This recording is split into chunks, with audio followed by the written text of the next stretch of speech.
ಭಾರತ ಸಿಂಧೂರ ಏನು ಆಪರೇಷನ್ ಮಾಡಿತ್ತು, ಈ ಆಪರೇಷನ್ಗೆ ಈಗ ಪಾಕಿಸ್ತಾನ ನಲುಗಿ ಹೋಗಿದೆ. ತನ್ನ ಪ್ರಜೆಗಳಿಗೆ ಪ್ರಮುಖ ಸೂಚನೆಯನ್ನ ಕೊಟ್ಟಿರುವಂತ ಮಾಹಿತಿ ಸಿಗ್ತಾ ಇದೆ. ಇದೀಗ ತಾನೇ ಬಂದಿರುವಂತ ಮತ್ತೊಂದು ಬಿಗ್ ಬ್ಲಾಸ್ಟಿಂಗ್ ಬ್ರೇಕಿಂಗ್ ನ್ಯೂಸ್. ಈಗಾಗಲೇ ಪಾಕಿಸ್ತಾನದ 12 ಸೇನೆ ನೆಲೆಗಳು ಛಿದ್ರವಾಗಿದ್ದಾವೆ. ಭಾರತದ ಆಪರೇಷನ್ ಸಿಂಧೂರಕ್ಕೆ ನಡುಗಿ ಹೋಗಿದೆ ಪಾಕಿಸ್ತಾನ. ತನ್ನ ಪ್ರಜೆಗಳಿಗೆ ಪ್ರಮುಖ ಸೂಚನೆಯನ್ನ ಕೊಟ್ಟಿದೆಯಂತೆ ಪಾಕ್. ಲಾಹೋರ್ನಲ್ಲಿ ಪಾಕ್ ಕ್ಷಿಪಣಿಗಳ ಉಡೀಸಾಗಿದೆ. ಈಗಾಗಲೇ ಪಾಕಿಸ್ತಾನದ 12 ಸೇನೆ ನೆಲೆಗಳ ಮೇಲೆ ದಾಳಿಯಾಗಿದೆ. ಈ ನಿಟ್ಟಿನಲ್ಲಿ ಪಾಪಿ ಪಾಕಿಸ್ತಾನದಲ್ಲಿ ಹೈ ಅಲರ್ಟ್, ತನ್ನ ಪ್ರಜೆಗಳಿಗೆ ಪ್ರಮುಖ ಸೂಚನೆಯನ್ನ ಕೊಟ್ಟಿದೆ ಪಾಕ್. ಎಚ್ಚರದಿಂದ ಇರಿ. ಯಾವುದೇ ಸಂದರ್ಭದಲ್ಲಿ ಯಾವುದೇ ರೀತಿಯ ಸನ್ನಿವೇಶಗಳು ದೇಶದ ಮೇಲೆ ಎರಗಬಹುದು. ದೇಶವಾಸಿಗಳು ಜಾಗೃತರಾಗಿರಿ ಅಂತೇಳಿ ಸದ್ಯ ಪಾಕಿಸ್ತಾನದ ಪ್ರಜೆಗಳಿಗೆ ಪಾಕ್ ಸೂಚನೆಯನ್ನು ಕೊಡ್ತಾ ಇದೆ.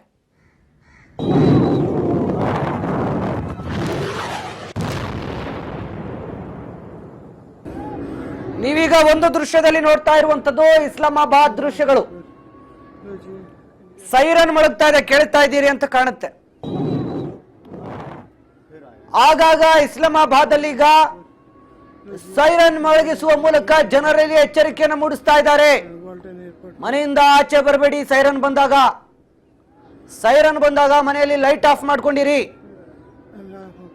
ಇನ್ನೂ ಹೆಚ್ಚಿನ ಸೈರನ್ ಮೊಳಗಿದ್ರೆ ಅಲ್ಲಲ್ಲಿ ಬಂದು ಏನು ಸದ್ಯ ಇಸ್ಲಾಮಾಬಾದ್ ನಲ್ಲಿ ಏನಾದ್ರೂ ಸೈರನ್ ಹೆಚ್ಚಿಗೆ ಮೊಳಗಿದ್ರೆ ಬಂಕರ್ಗಳಿಗೆ ಬನ್ನಿ ಅಂತ ಹೇಳಿ ಎಚ್ಚರಿಕೆಯನ್ನು ಕೊಡಲಾಗ್ತಾ ಇದೆ.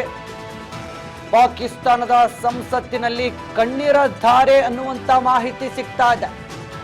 ಭಾರತದ ದಾಳಿಯ ಘಟನೆಗೆ ನೆನೆದು ಕಣ್ಣೀರನ್ನ ಹಾಕ್ತಾ ಇದ್ದಾರಂತೆ ಪಾಕಿಸ್ತಾನದ ಸಂಸತ್ತಿನಲ್ಲಿ. ಕಣ್ಣೀರ ಧಾರೆ ಇದೇಕೋ ಅಂತ ನಮ್ಗೆ ಹಾಡಾಡಬೇಕು ಅನ್ಸುತ್ತೆ. ಈಗ ಮಾಡಿದ್ದುಂಡೋ ಮಾರಾಯ. ನಮಗೆ ಈಗ ಕಿವಿಗೆ ಕೇಳಿಸ್ತಾ ಇರೋದು ಕಣ್ಣೀರ ಧಾರೆ ಇದೇಕೋ ನೀನು ಮಾಡಿದ್ದನ್ನ ನೀನು ಉಣ್ತಾ ಇದೀಯಾ ಪಾಪಿ ಪಾಕಿಸ್ತಾನ ಅಂತ ಹೇಳಿ ಕ್ಯಾಕರ್ಸ್ ಉಗಿಬೇಕು ಅನ್ಸುತ್ತೆ. ಏನು ಮಾಡಕ್ಕಾಗಲ್ಲ, ಇನ್ನೂ ಬುದ್ಧಿ ಬಂದಿಲ್ಲ. ಈಗಲಾದ್ರೂ ಮಂಡಿ ಊರಿ ಭಾರತದ ಬಳಿ ಬಂದು ಅಂಗಲಾಚಿ ಬೇಡಿಕೊಂಡ್ರೆ ನಿಮಗೆ ಭವಿಷ್ಯ ಇದೆ. ಅಲ್ಲಿಗೂ ಮೀರಿ ಕಣ್ಣೀರ್ ಹಾಕ್ತೀರಿ ಅಂತಂದ್ರೆ ರಕ್ತ ಕಣ್ಣೀರು ಸುರಿಸಿದ್ರು ನಾವು ಭಯ ಪಡಲ್ಲ. ನಿಮ್ಮ ಕಣ್ಣಲ್ಲಿ ಬರೇ ಕಣ್ಣೀರು ನೋಡೋದಲ್ಲ, ರಕ್ತ ಕಣ್ಣೀರು ನೋಡ್ಬೇಕಾಗತ್ತೆ ನಿಮ್ಮ ಹಠಮಾರಿ ಧೋರಣೆಗೆ. ಪಾಕಿಸ್ತಾನದ ಸಂಸದರಿಂದ ಕಣ್ಣೀರ ಭಾಷಣ. ಸಂಸತ್ತಿನಲ್ಲಿ ತಹೀರ್ ಇಕ್ಬಾಲ್ ಕಣ್ಣೀರು ಹಾಕಿದ್ದಾರಂತೆ.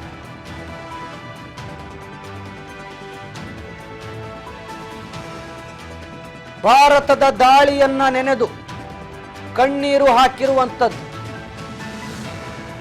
ಆ ಕಣ್ಣೀರು ಮೊಸಳೆ ಕಣ್ಣೀರೋ ನಿಜವಾದ ಕಣ್ಣೀರೋ ಗೊತ್ತಿಲ್ಲ. ಎಲ್ಲಿ ಜನ ತಿರುಗಿ ಬಿದ್ದು ನಮಗೆ ಕಲ್ಲು ಹೊಡಿದಂಗಿರ್ಲಿ ಅಂತ ನಾಟಕ ಮಾಡೋಕ್ ಶುರು ಮಾಡ್ಕೊಂಡಿದ್ದಾರೋ ಏನೋ ಗೊತ್ತಿಲ್ಲ.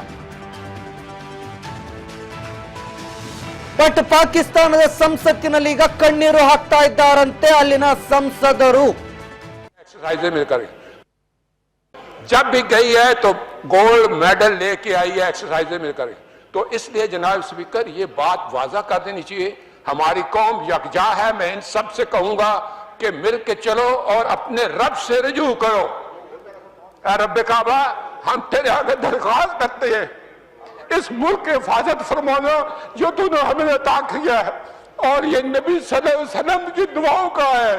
आपने कायदे आजम को इंग्लैंड में मुलाकात की, ख्वाब में आए और उनको कहा कि जाओ वापस और जाके पाकिस्तान का मामला हल करो।